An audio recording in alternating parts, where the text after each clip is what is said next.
Hello, everyone. I'm Barry Stagner, and this is his channel news break. 14 crew on board a Russian Defense Ministry submersible were killed after a fire broke out. The ministry was quoted as saying by Russian news agencies. The deep-sea research vessel was carrying out a military survey in Russian territorial waters. It was also quoted as saying, "The incident took place on Monday and the fire has been extinguished, but the submersible is now at the Russian Northern Fleet's base in Severomorsk on the Barents Sea, and an investigation is launched to establish the cause." Interfax, RIA, and TASS quoted the ministry as saying. In August of 2000, the Russian nuclear-powered submarine Kursk sank to the floor of the Barents Sea after 2 explosions in its bow, killing all 118 men on board. China has condemned violent protests in Hong Kong as an undisguised challenge to the formula under which the city is ruled, hours after police fired tear gas to disperse hundreds of protesters who stormed and trashed the legislature. A representative of China's Hong Kong Affairs Office denounced the demonstrators, who are furious about proposed legislation allowing extraditions to China from Hong Kong, and said Beijing supports holding criminals responsible, the state media said.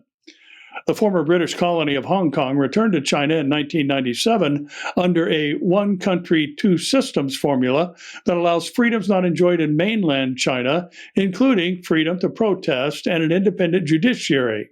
Monday was the 22nd anniversary of the handover. Beijing denies interfering, but for many Hong Kong residents, the extradition bill is the latest in a step towards mainland control of Hong Kong. Seriously violating the law, the act tramples the rule of law in Hong Kong, undermines social order and fundamental interests of Hong Kong, and is an undisguised challenge to the bottom line of one country, two systems, the Xinhua news agency quoted a Hong Kong Affairs Office spokesman as saying, "We strongly condemn this act."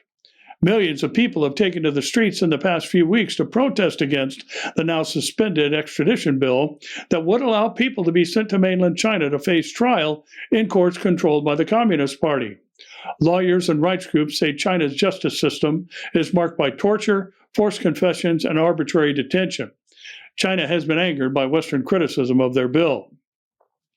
At least 6 people were killed and 116 more were wounded during a Taliban attack in the Afghan capital of Kabul, authorities said on Monday. The Taliban targeted the Afghan Ministry of Defense Logistics Center at around 8:55 a.m. local time with a car bomb followed by a ground assault. Interior Ministry spokesman Nasrat Rahimi reported. Officials said 51 school children were among the injured. 5 schools were damaged in the attack, an Education Ministry spokesman said. Security forces waged an 8-hour gun battle with insurgents before the attack was neutralized. All 5 of the fighters who had attacked the logistics center were killed, Rahimi said. The logistics center is in an area that houses a number of government offices and a local TV station. The Taliban claimed responsibility for the attack in Kabul, which took place just days after a new round of peace talks with the U.S. got underway in Qatar. The conflict has spanned some 18 years and 3 U.S. administrations and has cost more than 2,400 American lives and billions of U.S. dollars. More Afghan civilians were killed in the conflict in 2018 than at any time since the United Nations began keeping records in 2009, according to a UN report released in February. Well, we know in the last days that violence is going to fill the earth and there will be the loss of natural affection and love in many people's lives around the world, giving us today's reminder to keep looking up.